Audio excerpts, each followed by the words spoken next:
Hola, ¿qué tal, amigos podescuchas que siguen Consejos Divinos en el canal de Restaura Ministerios en YouTube, también en otras plataformas como Spotify y Apple, entre otras? Bueno, estoy muy contento y porque otra vez tengo por acá en Consejos Divinos a mi estimado Rafa Riveros. Bienvenido, Rafa.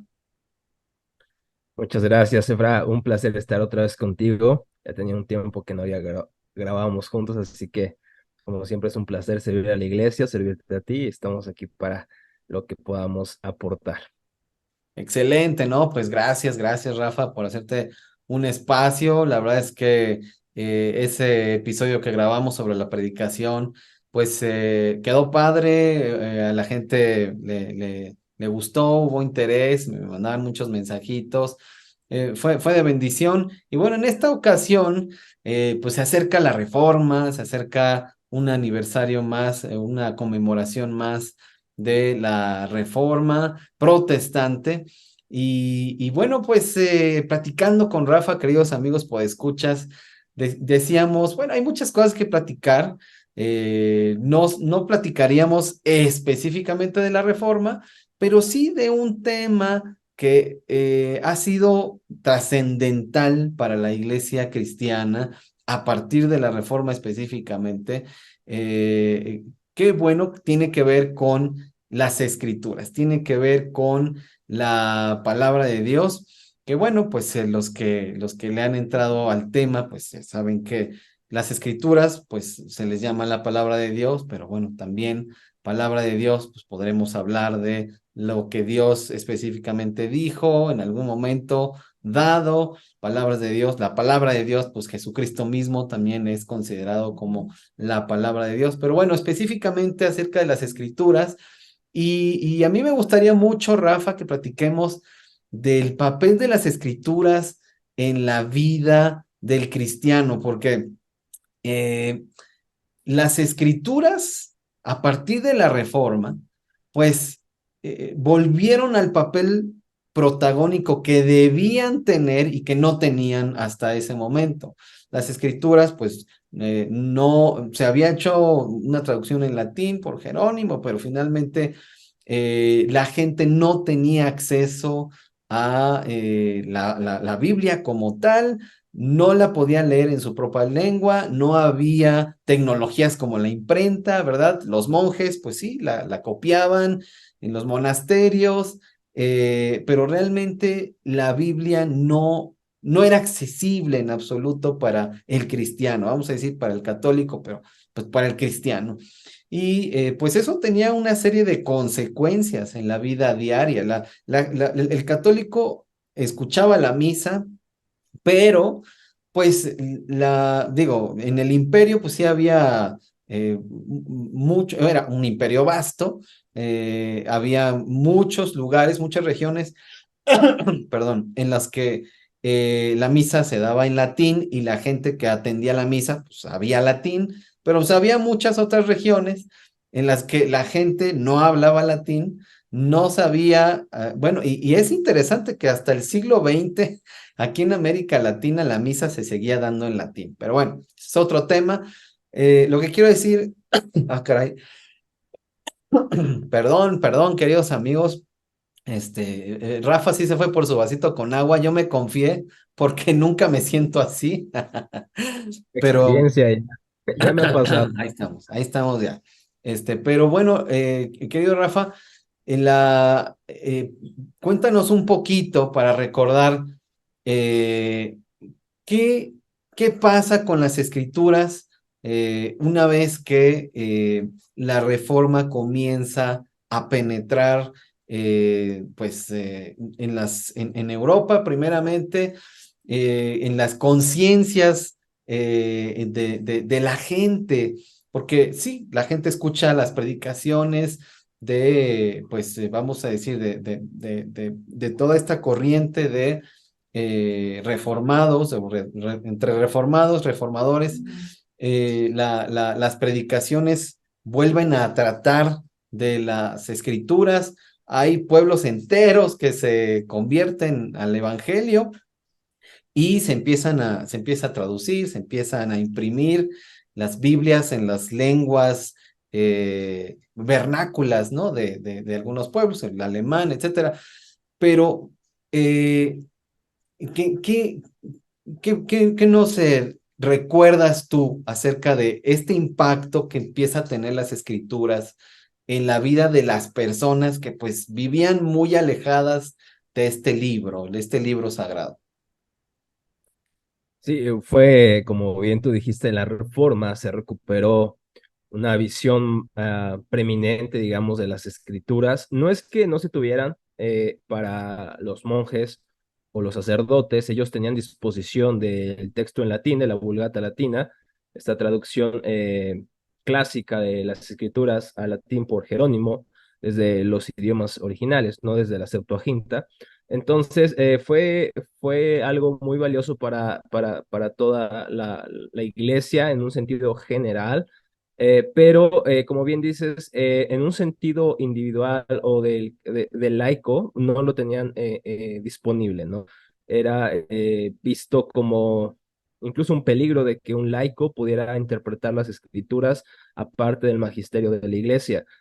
Entonces, la Biblia nunca estuvo escondida para los que tenían acceso a todos los escritos eclesiásticos junto con los padres de la iglesia. Simplemente muchos sacerdotes, papas y demás de la autoridad de la iglesia, pues sencillamente no estudiaban las escrituras o los que estudiaban, a veces la estudiaban incluso dependiendo de los padres de la iglesia, de su interpretación. Y los padres de la iglesia sus interpretaciones son buenas en una parte, otras podemos estar en desacuerdo quizá con ellos, pero los padres de la iglesia y la tradición, que es también importante para nosotros hoy, sin embargo, la tradición a veces calaba más que las mismas escrituras, ¿no? La tradición llegó a ocupar un lugar si no mayor, igual a las escrituras. Ahora, ¿dónde empieza todo este proceso de cambio?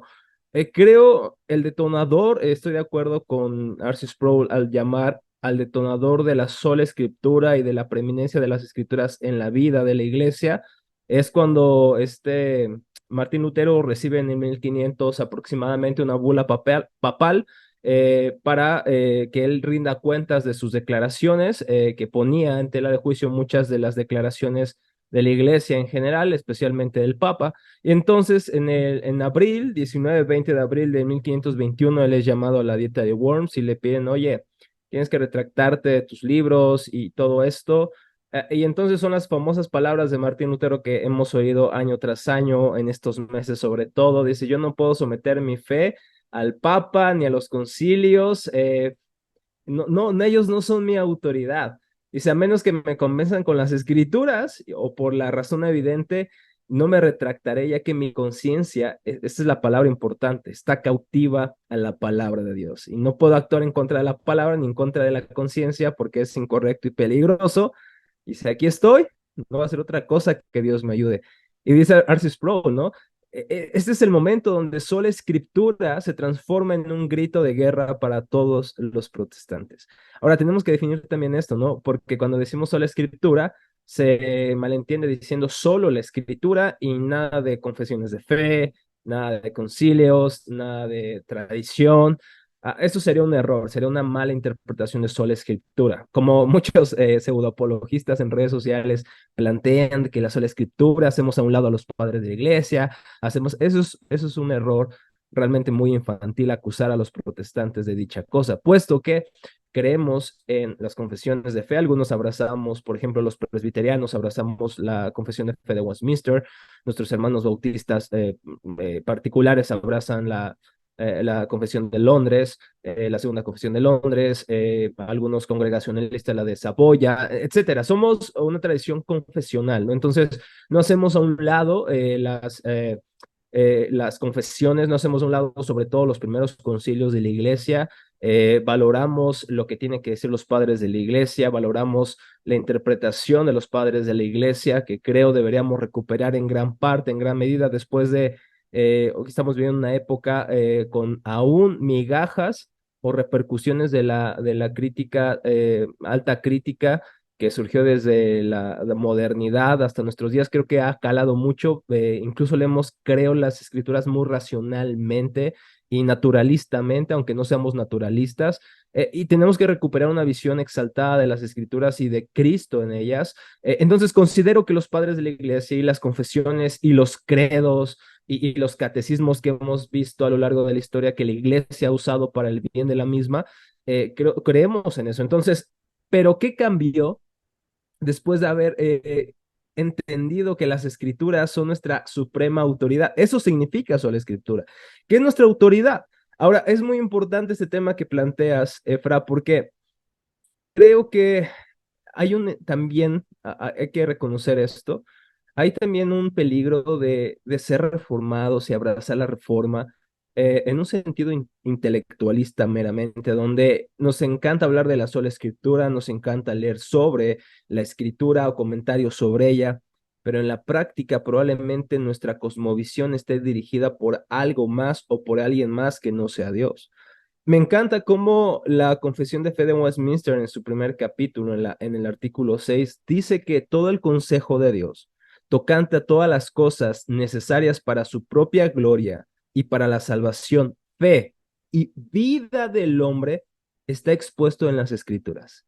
Fíjate, las escrituras no son un asunto de meramente interés intelectual, no es algo que debemos hablar, conocer solamente para debatir con otros, sino que la Sagrada Escritura nos ha sido dada para vivir para la gloria de Dios en primer lugar y todo lo tocante en cuanto a nuestra salvación, fe y vida nos debe dirigir las escrituras. Probablemente estemos muy contentos de que nuestras declaraciones estén fundamentadas por las escrituras, pero hay que preguntarnos cómo eso ha afectado nuestras vidas, cómo eso ha calado en nuestra relación con nuestra esposa, cómo eso nos ha hecho más dóciles, más como Cristo, más humildes. ¿Nos seguimos vengando de las personas o las amamos más? ¿Seguimos teniendo pecados ocultos, no confesados, como adictos a la pornografía? No lo sé.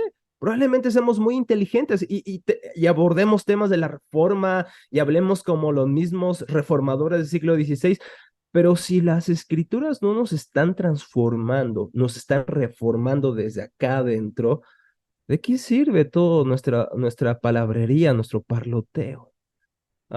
Hay un personaje, me encanta mucho el libro de El progreso del peregrino, de John Bunyan. No Claro, estoy de acuerdo que se le cae la carga hasta que llega a la cruz. Creo que Cristo nos da su paz antes de llegar a la gloria misma, ¿no? Cristo ya nos da claro. descanso. En eso no solamente estoy de acuerdo con Bunyan, y bueno, no voy a pelear con él porque es mucho más inteligente, fue mucho más espiritual que yo. Pero lo que sí me encanta me encanta en ese sentido porque creo que sobre todo en una época de mi vida, me puedo identificar con mucho este personaje llamado Locuacidad. Locuacidad le encanta hablar de la fe, le encanta debatir sobre la elección, sobre la predestinación, pero es un demonio en su casa y es un ángel en la calle. Entonces podemos vivir como locuacidad, ¿no? Nos encanta hablar, nos encanta enseñar, tú y yo somos maestros, entonces nos encanta hablar, nos encanta enseñar a otros, pero no sé si eso realmente sea solamente una afición o realmente sea algo que nos esté transformando, porque las escrituras para los reformadores, aún con sus errores también, eran hombres al final de cuentas, pues no vemos que se acercan a las escrituras como algo solamente académico, es algo que está transformando su vida, es algo que está transformando sus relaciones, es algo que está transformando su ministerio, es algo que transformó, impactó sus propias vidas. Así que las escrituras, sola escritura, su último fin es que vivamos para la gloria de Dios. No solamente que pensemos en la gloria de Dios, que vivamos para la gloria de Dios. Entonces, la sola escritura debería afectar profundamente nuestras vidas y creo que eso debemos enfatizarlo sobre todo en estos días donde, ya sabes, ¿no? Ahorita es el trend topic, hablar acerca de la reforma, es muy, muy, no sé si es un avivamiento intelectual o no sé cómo llamarle, pero después de esto ya se acabó, ¿no? O sea, sí, muy bonita sola escritura, pero ¿qué pasa con nuestras vidas? Y ahorita me estoy acordando que en Teología para la Vida hace 3 años o 4 hicimos unas conferencias online, solamente fue como, no sé, José Lo Mercado, Nathan Díaz, Pastor Jorge Hernández de Chiapas y mi Pastor Víctor Cruz, hablaron sobre las implicaciones de la sola escritura para nuestras vidas. Se los voy a invitar Ujú. a que lo puedan ver, a buscarlo por ahí, a ver si Sí, sí, le sí. paso a Efra el Sí, link ¿sabes para que qué? lo Pásame puedan la ver. liga y lo ponemos en la descripción del video para que puedan checar, ¿no? Excelente, excelente. Pues esa es la Está, idea, ¿no? Que es, la escritura nos cambie. Ajá. exactamente, ¿no? Y pensando, a mí me gusta mucho enseñar historia del cristianismo. Mm. Y, y por eso, como luego me puse en modo historia, ¿no? Cuando pensé en, sí, vamos a hablar de la Biblia, y ya viene la conmemoración de la Reforma Protestante. Entonces, yo pensaba, ahorita mientras te escuchaba, eh, pues realmente era la primera vez que la gente, fíjate, es que es tremendo porque es una sociedad, es una cultura cristianizada donde nace la Reforma Protestante, pero sobre todo donde la escritura empieza, emerge nuevamente, digamos, de las sombras, por decirlo así poéticamente, porque sí, bien dices que había gente con acceso a las escrituras, pero el pueblo definitivamente no tenía acceso a las escrituras. Y cuando la gente tiene acceso a las escrituras, pasa algo, o sea, realmente pueblos enteros eh, iba a decir pueblos enteros cambian, pero no es que los pueblos enteros cambian porque, ay, mira qué espirituales, ay, mira qué buenos son, sino que es cuando se enfrentan a este Dios, el Dios de la Biblia, el Dios de Abraham, el Dios de Isaac, el Dios de Jacob, el Dios de Jesús, Jesús mismo como Dios. eh, se enfrentan por primera vez, atienden la misa, son pueblos de cultura cristiana, son pueblos que no son ajenos a la cruz, pero cuando por fin conocen al Dios vivo y verdadero directamente a través de las escrituras, algo cambia. Y esto es tan interesante, mi estimado Rafa, porque cuando pienso en nuestras iglesias, cuando pienso en la época en la que vivimos, en la que sí es cierto, hay sectores más propensos al intelectualismo, vamos a decir, bíblico, cristiano, teológico.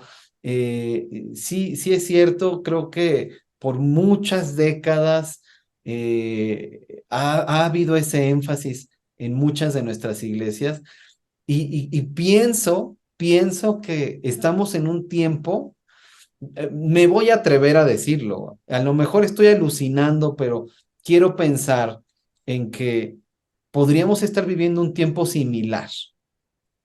similar, no quiero obviamente comparar, se necesitan muchos ingredientes y se requirieron décadas incluso laicos católicos, décadas, siglos, de que incluso laicos católicos denunciaron los abusos, denunciaron el libertinaje, denunciaron muchas cosas que ocurrían y en estas denuncias ellos no tenían la menor intención ni de separarse de la Iglesia Católica y ni siquiera conscientemente de reformar, sino que su conciencia les apelaba a hacer estas denuncias y decir, esto no es la iglesia de Jesucristo, esto no es por lo que Jesús murió, esto no es lo que debería ser. Y obviamente, pues como muchos otros reformadores, pero reformadores como ya con la distancia propia que da el tiempo, porque ellos mismos no se veían como reformadores. Estoy hablando de siglos antes de Lutero y de Calvino y de No se Melanchthon y llamaron así todos ellos ellos. mismos. ¿Cómo?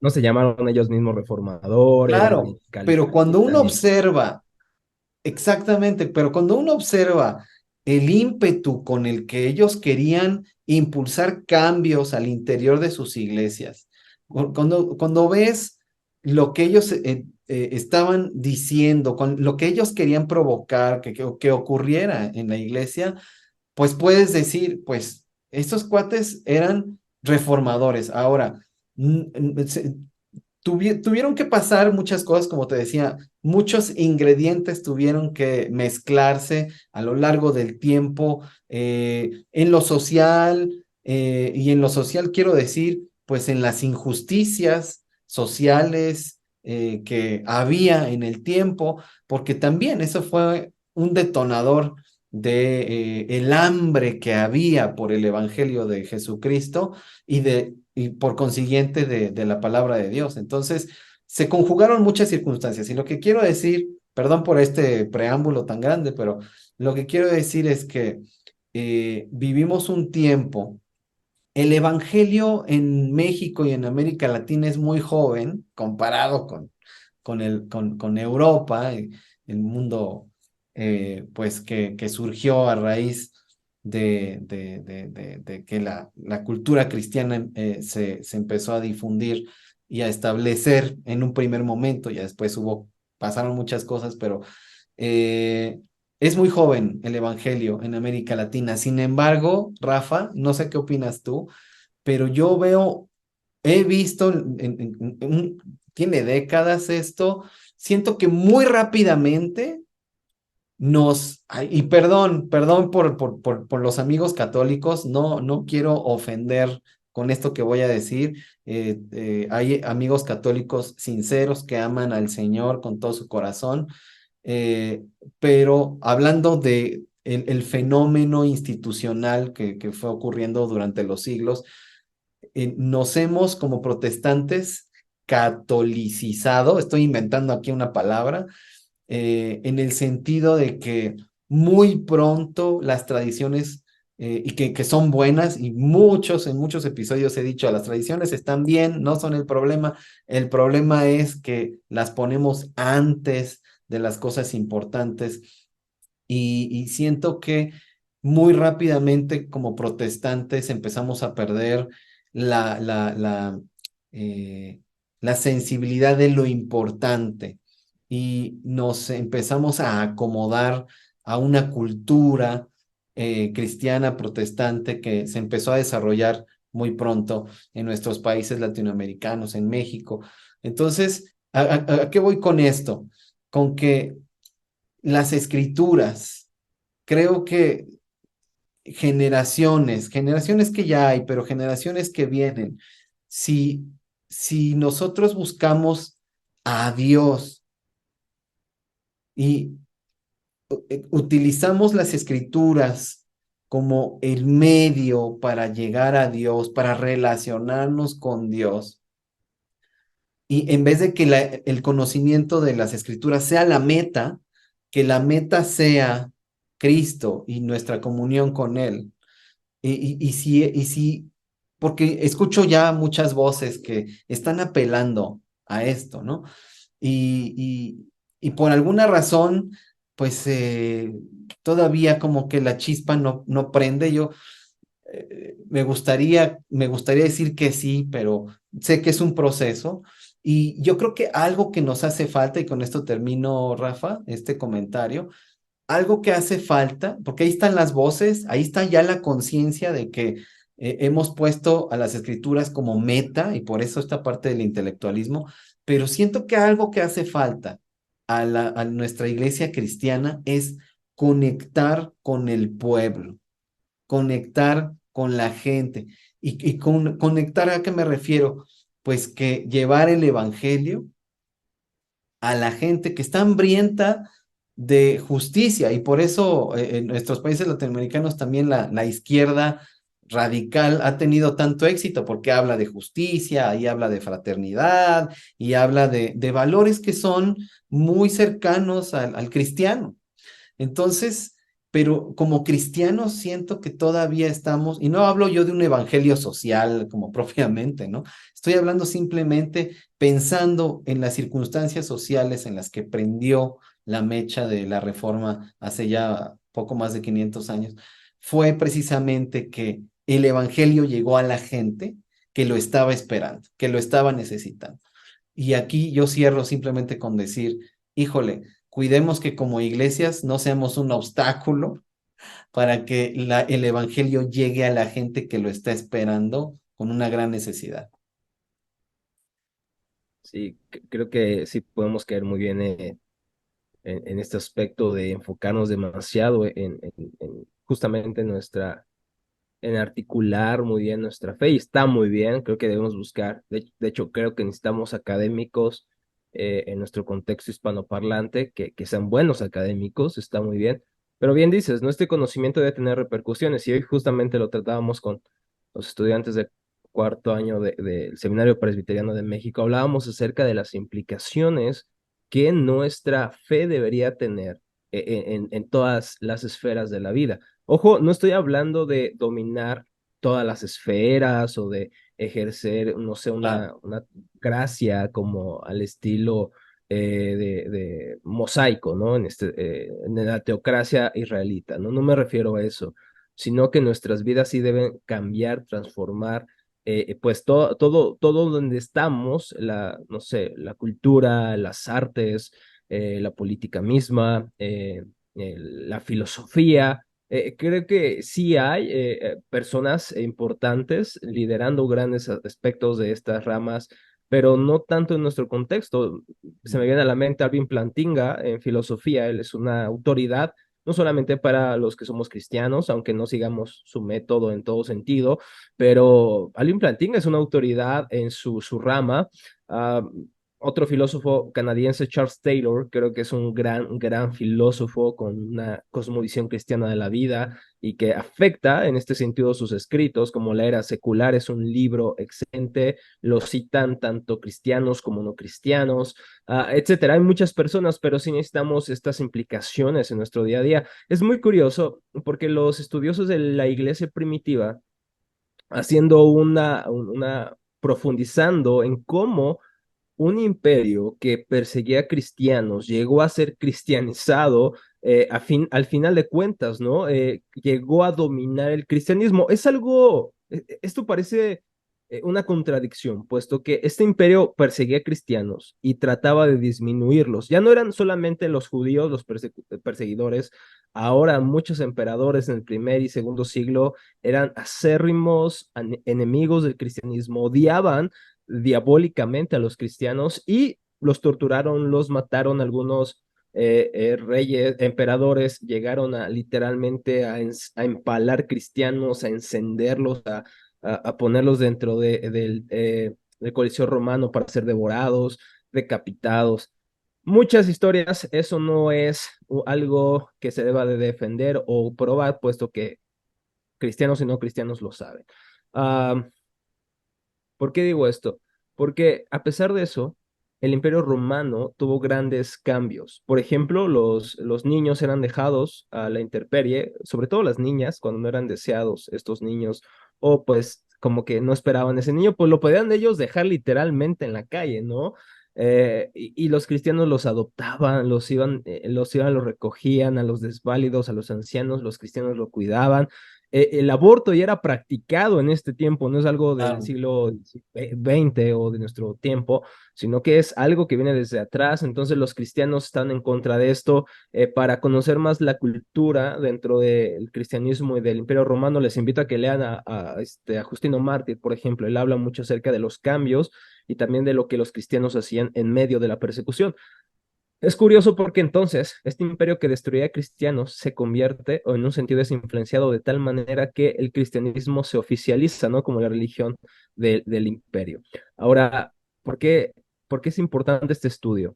Porque se ha concluido que la sociedad cambió no principalmente por los pastores, no principalmente por los pensadores, cambió por las personas que en su día a día llevaban el evangelio a su casa, a su lugar de trabajo, con su amo. Algunos eran esclavos cristianos y iban y trabajaban, mostraban su fe, algunos hacían comercio y a través de la excelencia, de la honestidad, de todo, ellos de alguna manera levantaron el aroma fragante del evangelio en esas partes, en esas áreas.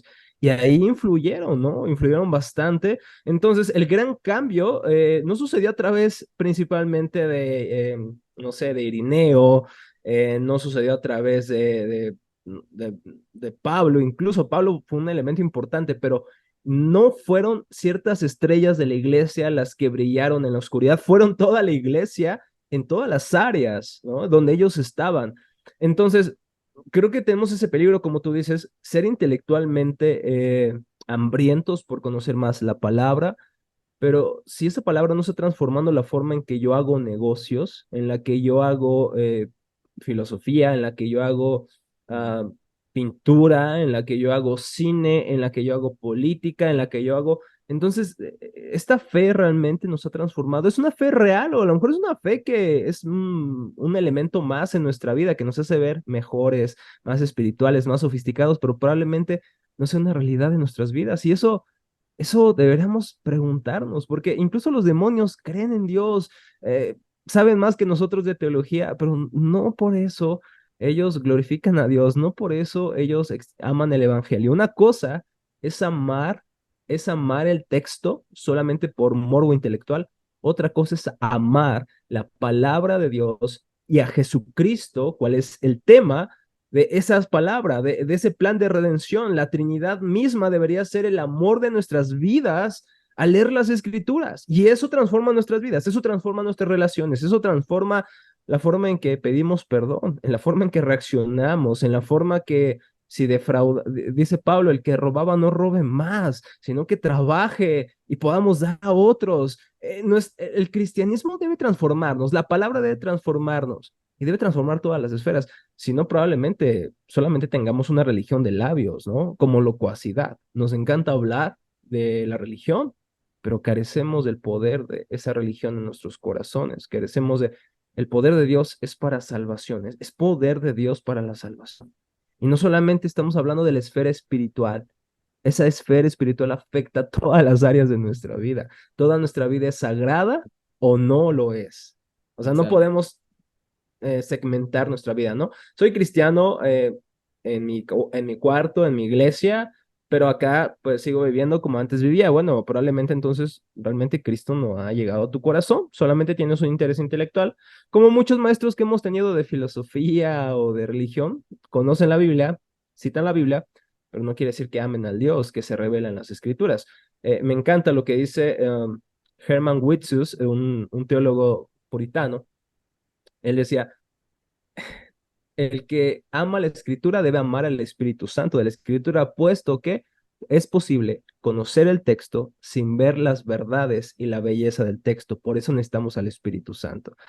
Entonces, si sabemos que estamos viviendo una vida que no está reflejando el texto, la sola escritura encarnada, probablemente pues no veamos la belleza del texto, probablemente ni siquiera conozcamos a Cristo, probablemente estemos buscando nuestra salvación en el conocimiento, pero no en Cristo. Es posible eso, es posible y es Sí. lamentable Y que sabes qué, seamos teólogos, pero ajá, no salvos.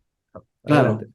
No, sí que pienso en la práctica en nuestras iglesias, porque nosotros podemos hablar de historia y de teología, pero en la práctica en nuestras iglesias, ¿qué es? ¿Cuál es el énfasis, Rafa, cuando llega un nuevo creyente, cuando llega alguien a formar parte de nuestra iglesia local? ¿Cuál es el énfasis que da nuestra iglesia? Bueno, y no particularmente la tuya, particularmente la mía, sino en la experiencia que tenemos, pues sí, sirviendo a iglesias, particularmente aquí en México.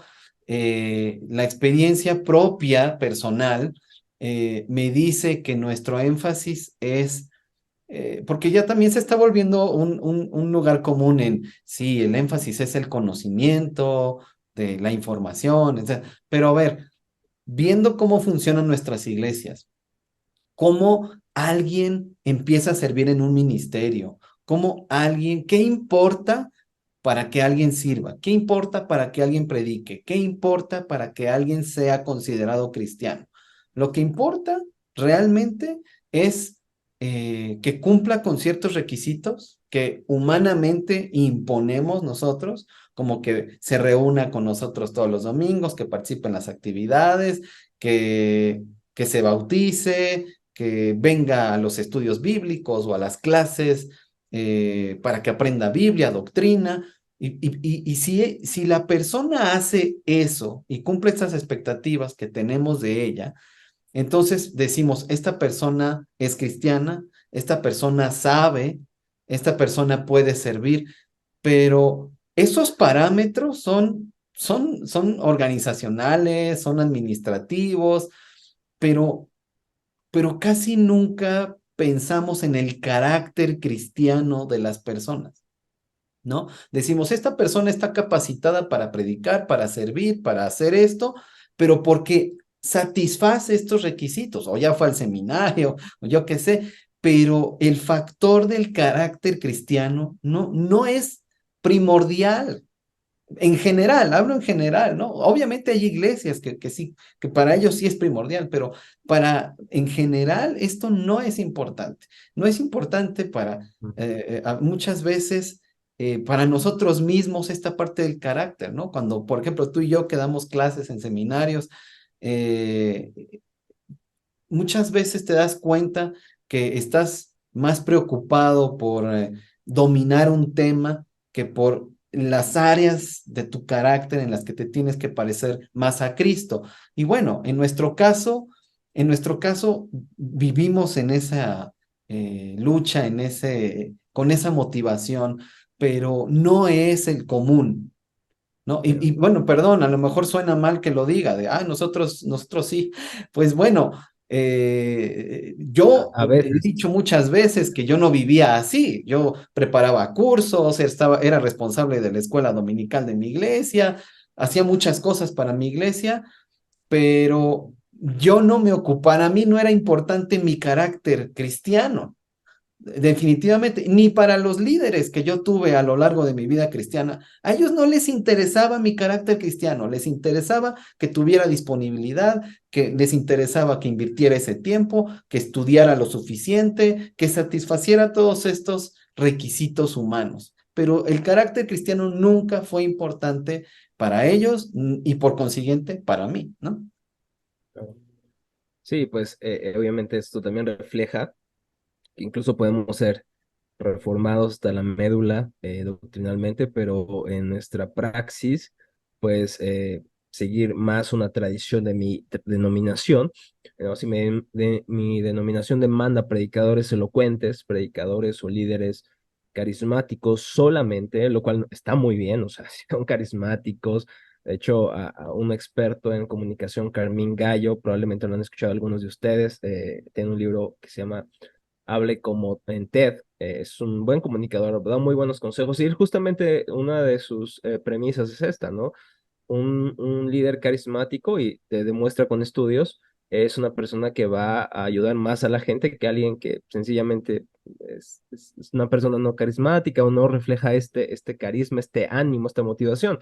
Eso es bueno tener buenos predicadores, es muy bueno, es bueno tener talentos, es muy bueno, pero como decía Robert Murray Machine, fue un joven, muy joven, murió muy joven de tuberculosis, pero fue un gran predicador. Tenemos una biografía de Andrew Bonner acerca de él, y algunos dicen que incluso antes, incluso viendo su rostro, era como suficiente para contemplar en un sentido, pues, el poder del evangelio, ¿no? Era una persona, al parecer, muy espiritual, ¿no? Muy entregado al Señor, no sé, era una persona que emanaba la presencia de Dios. Y él decía algo, y creo que es el secreto de su ministerio en gran medida. La mayor necesidad de mi gente es mi santidad propia. Uno de los mayores errores y terribles caídas de una iglesia es anteponer la habilidad antes que el carácter en sus ministros. Es decir, poner los dones, el trabajo como lo principal que debe poseer el predicador de las Sagradas Escrituras. Pero la pregunta es si esta es la prioridad, como tú decías, del Espíritu Santo que ha plasmado, registrado en su palabra. Bueno, hay que ser muy versado en la Biblia para saber que el énfasis que tenemos en la Biblia de aquellos que lideran sobre todo a la iglesia está más enfocado en el carácter, le da más prioridad al carácter antes que a Exacto, los dones, ¿no? Porque, exacto. por ejemplo, vemos los dos textos clásicos que hablamos del carácter del cristiano en 1 Timoteo 1:7, Tito capítulo 1, y vemos los requisitos de los ancianos, y me gusta mucho cómo David Platt en un comentario a estos dos libros, él divide estás tomando Tito, tomando Timoteo y tomando Primera de Pedro 5, divide como en cuatro secciones, cuáles deberían ser las características de un predicador, un ministro, sobre todo un obispo, es la palabra episcopo, un supervisor de la iglesia, un pastor, un anciano. Y él lo divide en su vida personal, en su vida familiar, en su vida social, en su vida espiritual. Y dice, debes hacerte esas preguntas, que básicamente la resume de los textos que te acabo de mencionar, ¿no? Tiene autocontrol, es sabio, es pacífico, es amable, es un dador generoso, es humilde, es paciente, es honesto, es disciplinado. Y fíjate, en estas preguntas no he hablado nada de dones, ¿no? Oye, habla bien, oye, trata bien a la gente, oye, es carismático, ¿no? Esas preguntas de tanto de Platt que trae de los libros, de los textos, la única cualidad que vemos que es una habilidad, es apto para enseñar. Pero ojo, incluso no dice, debe ser el mejor enseñando, debe tener aptitudes para enseñar, es decir, que puede mejorar también, ¿no? O sea, Claro, que sea apto, que pueda hablar, no que sea el mejor orador, no que sea un sofista, ¿no? Que solamente hable por hablar, que use la retórica, aunque diga mentiras, no, no, no, que sea apto para hablar, ¿no? No sé, la pregunta también ¿es marido de una sola mujer o tiene a lo mejor conflictos en sus relaciones? A lo mejor es un adúltero, pues no, aunque hable muy bien, ¿no? Si es soltero, tiene autocontrol, ¿sabes? Está cuidando, o sea, realmente está protegiendo su vida en contra de la inmoralidad sexual. Tiene hijos, incluso, ¿no? La familia tiene que tener cuidada a su familia, ¿no? Y con eso no quiere decir las epístolas que deba ser un hombre que deba ejercer dominio absoluto en su casa, sino que sus hijos vean la piedad de su padre y su esposa vea la piedad de su esposo, que digan, pues claro que voy a someterme a un hombre que me ama como Cristo amó su iglesia, ¿no? O tratar de claro. hacer eso, ¿no? Si es Ujú. hospitalario, si es amigo de extranjeros, si muestra favoritismo, estas cosas son de carácter, ama la palabra, es un hombre de oración, es santo. Entonces, todos los requisitos, tanto de Primero de Pedro 5 como de Tito 1 y de Timoteo, son de carácter, son de carácter. Y nuevamente, podemos estar tan maravillados por los dones que podemos perder lo más importante, ¿no? El efecto que debe tener las escrituras en nuestras vidas y cuánto el carácter importa mucho más que los dones. Una frase que creo que resume muy bien esto, para mí es, más vale un carácter aprobado que dones aplaudidos. Vale mucho más un carácter aprobado que dones aplaudidos, ¿no? Porque Sí, creo que eso refleja sola escritura. sí, Podemos escribir un libro de sola escritura, podemos dar talleres de sola escritura, pero creo que el argumento más fuerte de sola escritura son nuestras propias vidas, son como cartas escritas por el Espíritu Santo. Eh, y creo que eso es mucho más valioso, ¿no? Creo que es mucho más valioso que amemos a las personas de nuestra iglesia, nuestra familia, nuestra esposa, que seamos conocidos por santos, por ellas, por estas personas íntimas, que ser conocidos como santos fuera de, ¿no? Es mucho más importante eso. Ah, ah, y creo que corremos el peligro nuevamente de amar tanto hablar de sola escritura, pero a lo mejor reflejar tan poco, y a lo mejor ni siquiera estamos siendo afectados por la Biblia misma, solamente es un interés intelectual.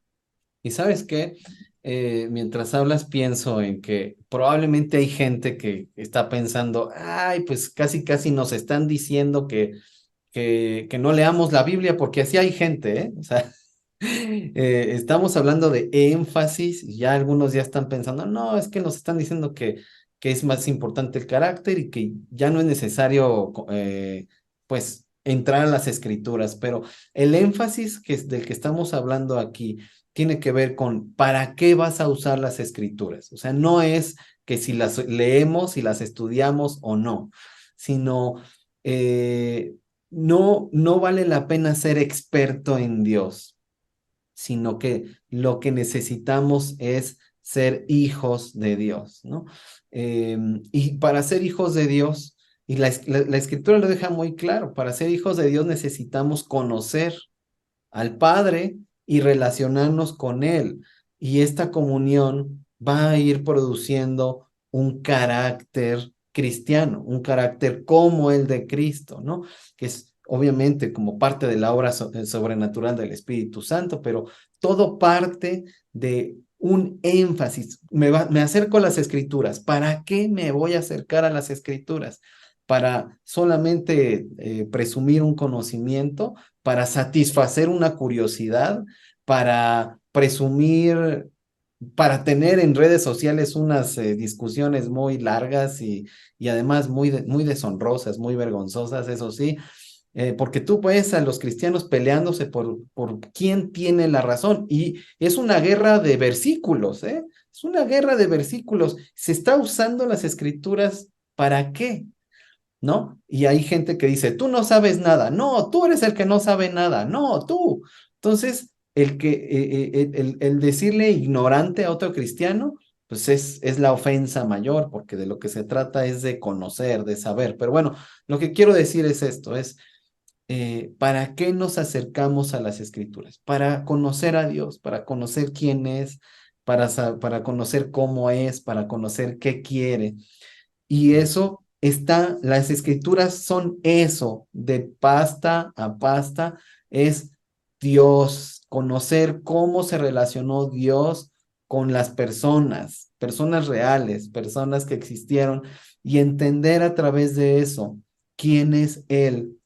Y entonces, de esa manera voy a saber quién soy yo, Claro. porque mi identidad como hijo de Dios va a permear todas las áreas de mi vida, ¿no? Entonces, ¿qué diferencia es que las escrituras sean como una meta, nada más, o que sean precisamente ese medio? A eso me refería yo.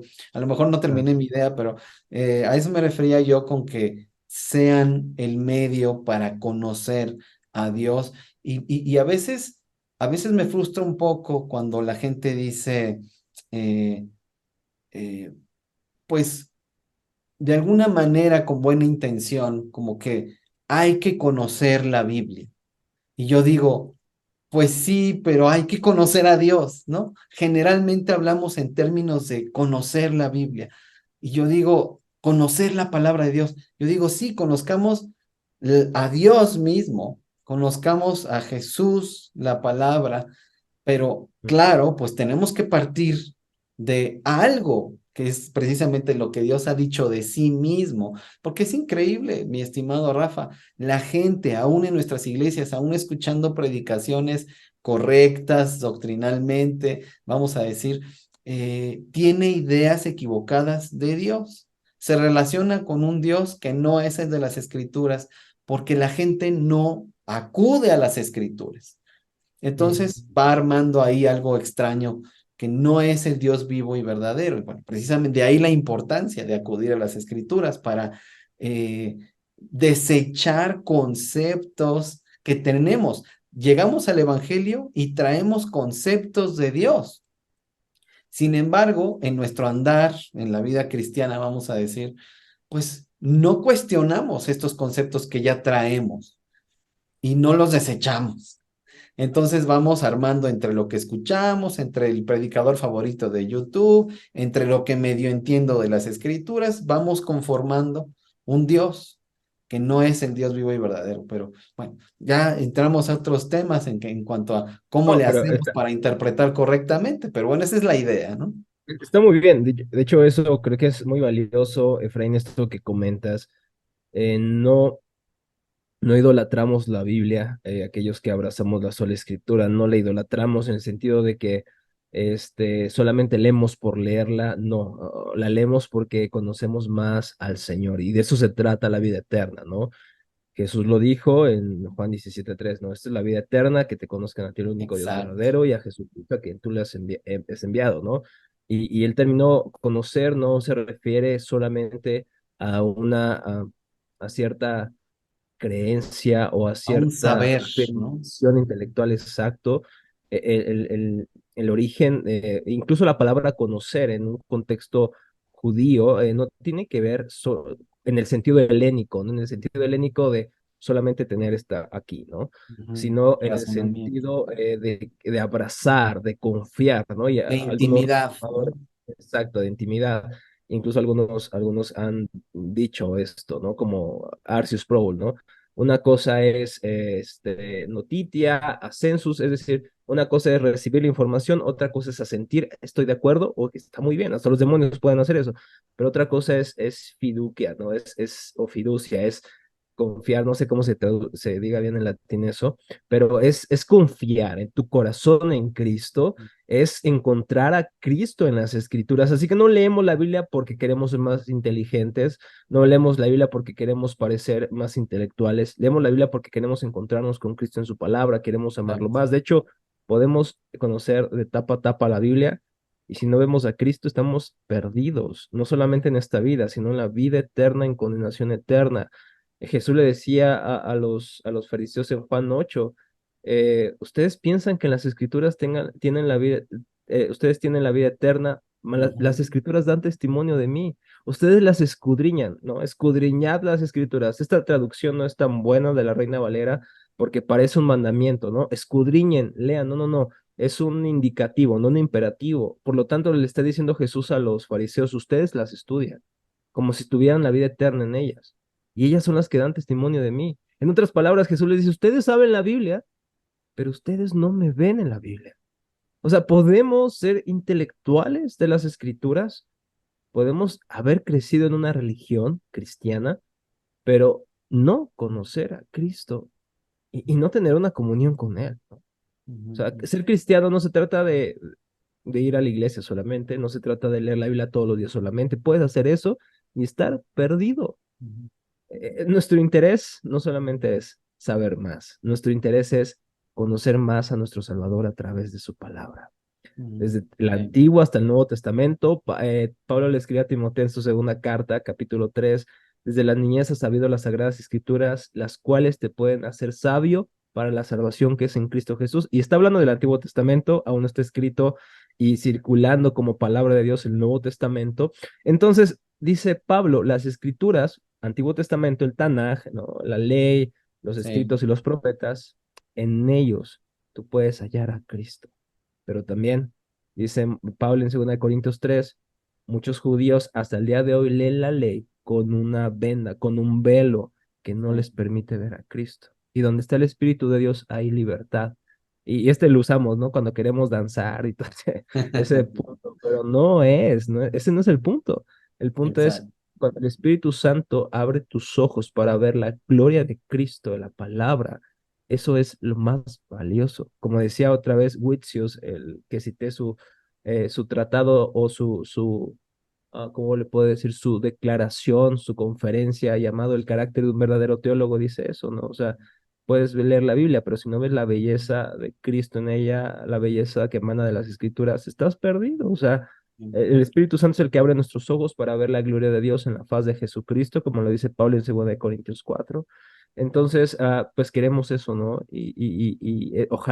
Ojalá aquellos que estamos aquí, como tú y yo a lo mejor alguna vez lo fuimos, que éramos solamente intelectuales, pero no amantes de Cristo, probablemente nos interesaba mucho la teología, pero no Cristo, pues estás aquí y puedes venir a Cristo, ¿no?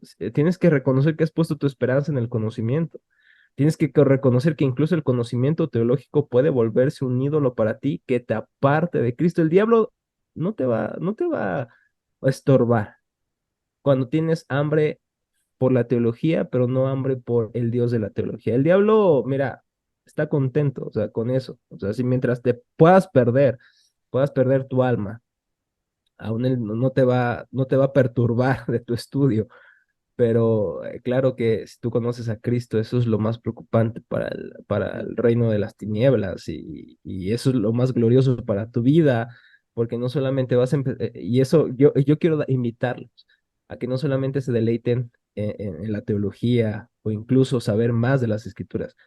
Si nos deleitamos en el Dios de las escrituras, conocemos un deleite que ningún estudio nos va a dar. Conoceremos una Sí, plenitud que ninguna rama de la teología nos podría dar por sí sola, a menos sí, que ésta nos dirija a Cristo. Así que la teología no es un fin, la teología es un medio. De hecho, esa es la visión de nuestro seminario en Teología para la Vida. La teología no es el fin, la teología es un medio que nos lleva, como tú dijiste, Efra, a tener una intimidad más cercana con Cristo. La teología es el arte de vivir para Dios, como decía el puritano William Ames. La teología es el arte de vivir para Dios. Otro teólogo puritano decía o agregaba, la teología es el arte, la ciencia de vivir benditamente para Dios. Eso es precioso. La teología Ujú. debe acercarnos a tener más intimidad con Cristo. La teología debería despertar nuestra adoración. La teología debería despertar nuestros afectos por Cristo. La teología que leemos de las Escrituras debería cambiar la forma en que vemos el dinero, la sexualidad, las finanzas. Debe cambiar, moldear todas las cosas. Y creo, de verdad, te lo pido, si no conoces a Cristo, aunque sepas de Él, aunque tengas ideas acerca de Él por tus estudios, te invito a que hoy ruegues al trono de la gracia y pidas que el Espíritu Santo abra tus ojos a la persona y la gloria de Cristo. Y de verdad, los estudios que has tenido no se van a comparar en nada con la belleza que verás de Cristo en las Escrituras. Es hermoso poder estudiar teología y a la vez deleitarte en el Dios de esa teología. Yo oro para que cada uno de ustedes, cada uno de nosotros podamos conocer más ese Dios. Yo amo estudiar teología, yo amo enseñar teología, pero mi Dios, o sea, conocerlo a Él y mostrarlo a otros, creo que es la labor más hermosa que un hombre pueda tener. Y no estoy dignificando la enseñanza teológica por encima de ninguna otra cosa. Si tú no eres teólogo o no, ni siquiera yo me puedo considerar un teólogo, creo que soy un teólogo en formación, pero si tú tienes otra profesión, puedes glorificar a Dios, pero sí creo que hay un privilegio hermoso en enseñar sobre Dios, porque estamos enseñando sobre la persona más gloriosa, más hermosa sobre todo el universo, Dios en su santa, gloriosa Trinidad. No sé si hay, no creo que haya teólogo que haga justicia cuando enseña acerca de él. Y no creo que haya pensador, por muy agudo que sea, que pueda penetrar en el misterio de su persona, de su ser. Estudiamos el santo misterio y nunca se nos debe olvidar eso. Somos Sí. pequeños todavía, aunque sepamos mucho, aunque ya hemos estudiado una maestría en divinidad, aunque hayamos estudiado un PhD en teología, no sé, cualquier especialización, Sí. no existe doctor de Dios. No existe alguien que haya tenido un doctorado o logrado dominar a Dios. Y es Él que es, sabes que cuando enseñamos de Dios, en cualquier nivel, pero cuando enseñamos de Dios, enseñamos lo ponemos en palabras humanas, finalmente. Entonces, ¿de qué otra manera?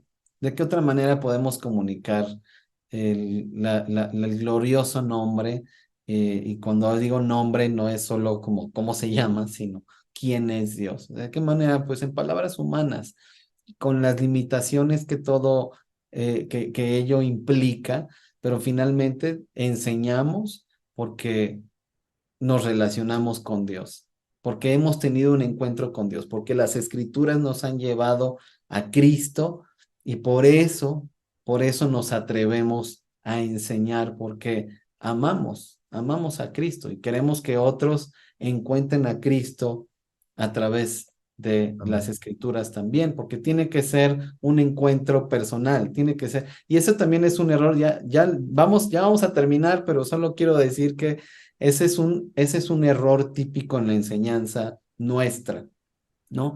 Sentamos a alguien enfrente y le decimos, mira, esto es lo que tienes que creer, y nosotros rumiamos la palabra y se la damos, así como los pollitos también, se la damos en el hociquito ya, ¿no? Digerida también. Entonces, es milagroso ver cuando alguien que está en el proceso de conocer a Dios va directamente a las escrituras. Lo que Dios produce en esa persona es incomparable. No es nada que tú puedas producir a través de toda esta enseñanza de los conocimientos que puedas comunicar, que claro que hay que comunicar conocimientos, pero cuando la persona se enfrenta directamente a Dios, a Cristo, por ir a las escrituras por sí mismo, es maravilloso. Y claro que en el andar cristiano, pues uno se va haciendo de más herramientas para que esto sea todavía más rico y haya más bendición, pero bueno, en fin, mi estimado, no sé si viste que mi esposita me trajo mi agüita finalmente. Pensé que era, pensé que era vodka, pero es agua, entonces está Es bien. agüita, ¿qué pasó, mi hermano? No, voy a editar esa parte, Chihuahua, ¿no? No, hermano, que conozcan tus pecados.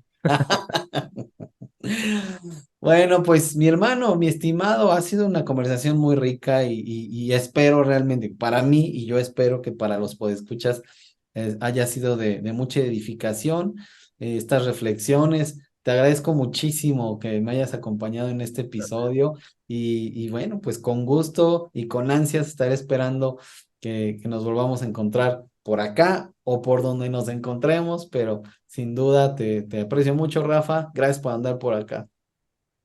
Un placer, Efra. Es un pecado que no nos veamos aquí, estamos en la misma ciudad. Caótica, ¿verdad? Pero ojalá podamos compartir un tiempo con un cafecito o Sin duda. una buena comida, primero Dios, y pues un placer estar en tu espacio. Para mí es un privilegio poder compartir esto con la iglesia.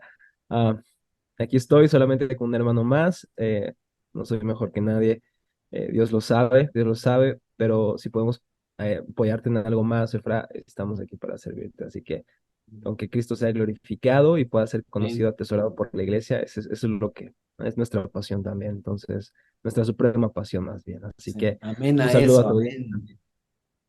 Bueno, Creo que muchas es el gracias. primer amén que digo en el podcast, así que, pero lo ameritaba, pues, lo Fue ameritaba. poderoso. Bueno, pues nos despedimos. Gracias, mi estimado Rafa, y gracias a ustedes por escuchas que nos acompañaron hasta aquí. Me despido y nos vemos en el siguiente episodio. Que Dios sea contigo y hasta pronto.